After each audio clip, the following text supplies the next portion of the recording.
Panorama group, जो सोचता है वो करता है।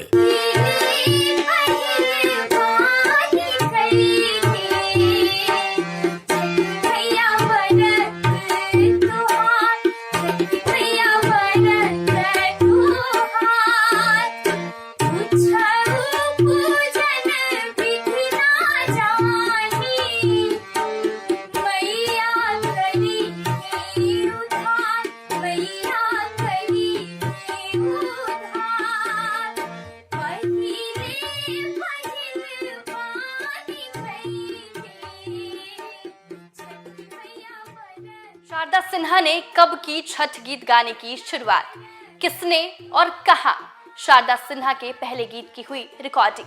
बिहार की स्वर कोकिला के नाम से मशहूर शारदा सिन्हा की कुछ अनसुनी कहानियां। नमस्कार, न्यूज़ फॉर नेशन देख रहे हैं आप और मैं हूं आपके साथ साक्षी झा। बिहार की मशहूर लोक गायिका शारदा सिन्हा अब हमारे बीच नहीं रही। छठ के महापर्व के अवसर पर जहां एक तरफ लोग छठ महापर्व के त्योहार को धूमधाम से मना रहे थे, तो वहीं दूसरी तरफ दुखद खबर सामने ये आई कि शारदा सिन्हा अब हमारे बीच नहीं रही। लेकिन आज भी उनकी आवाज न सिर्फ हमारे देश में बल्कि विदेशों में भी गूंजती है। लेकिन आज हम आपको शारदा सिन्हा से जुड़ी कुछ अनसुनी कहानी बताएंगे। शायद ही आपको पता हो कि शारदा सिन्हा ने कब छठ गीत गाने की शुरुआत की और शारदा सिन्हा के छठ गीत की पहली रिकॉर्डिंग कब और किसने की। तो चलिए आज हम आपको बताएंगे इस वीडियो में। लोक गायिका शारदा सिन्हा ने छठ के गीतों को अपनी नानी और सास से मिली प्रेरणा के साथ गाया और उन्हें रिकॉर्ड किया। बता दें कि इंटरव्यू में शारदा सिन्हा ने बताया था कि उनके घर में छठ पूजा की परंपरा बचपन से थी। उनकी नानी पटना आकर गंगा नदी में अर्घ देती थी और पूरे विधि विधान से छठ करती थी। उन्हीं दिनों से छठ के पारंपरिक गीत उनके मन में बस गए थे। इन गीतों की मधुरता और पवित्रता ने उनके दिल में एक गहरी छाप छोड़ी। शारदा सिन्हा ने 1978 में पहली बार उगहो सूरज देव गाना रिकॉर्ड किया था, जो अत्यधिक लोकप्रिय हुआ। ये छठ पर्व के श्रद्धालुओं के हृदय में उतर गया था। आज भी ये गीत उतना ही लोकप्रिय है जितना 50 साल दशक पहले था।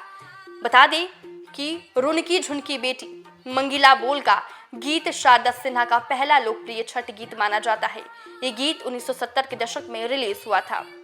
शादी के बाद शारदा सिन्हा की सास भी छठ पूजा करती थी, खासकर इसीलिए क्योंकि उनके पति बचपन में बहुत बीमार रहते थे और उनकी सास ने उनके स्वास्थ्य के लिए छठी मैया से प्रार्थना की थी। बड़ी बहू होने के नाते शारदा सिन्हा को छठ की हर परंपरा और कहानियां उनकी सास ने बताई। इन कहानियों और परिवार की भावनाओं को उन्होंने अपने गीतों में समेटा और इनकी रिकॉर्डिंग शुरू की। उनके सबसे प्रसिद्ध छठ गीतों में डोमिनी बेटी सूप लेल थार छे, अंगना में पोखरी खनाए, छठी मैया आई थी आज, मोरा भैया गेला मुंगेर और श्यामा खेले गेले होली ओ भैया जैसे गीत शामिल है, जो उन्होंने 1978 में रिकॉर्ड किए। इन गीतों को सुनकर लोगों को उनकी नानी और सास की आवाज़ें और कहानियां भी महसूस होती है। शारदा सिन्हा के कई छठ गीत उनकी नानी और सास की देन है, जैसे केलवा के पात पर उगेला सूरज देव हो दीनानाथ और सोना साठ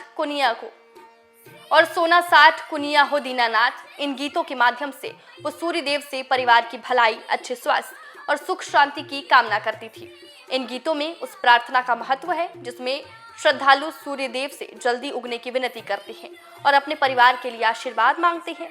शारदा सिन्हा ने छठ के गीतों को नई पीढ़ी से जोड़ने के लिए भी रचनाएं की। पहली पहल हम कैनी छठी मैया व्रत त्योहार इसी का एक उदाहरण है। उन्होंने ये गीत उन जोड़ों को ध्यान में रखते हुए लिखा था जो आधुनिक जीवन में नौकरी और स्थान परिवर्तन के कारण अपने पारंपरिक त्योहारों से दूर हो जाते हैं।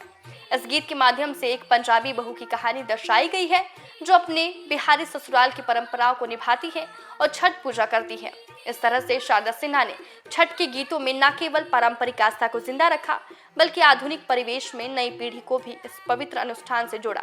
तो देखिए, बिहार की मशहूर लोक गायिका शारदा सिन्हा जो हमारे बीच अब नहीं रही है, उन्होंने अपने पहले छठ के गानों का जो शूट है वो 1978 में उन्होंने अपने पहले गानों का रिकॉर्ड किया था। हालांकि इसके बाद शारदा सिन्हा ने कई गानों को रिकॉर्ड किया, लेकिन आज ये वही गाने हैं जो न सिर्फ बिहार और अपने देश में बल्कि विदेशों में भी सुनने को मिलता है।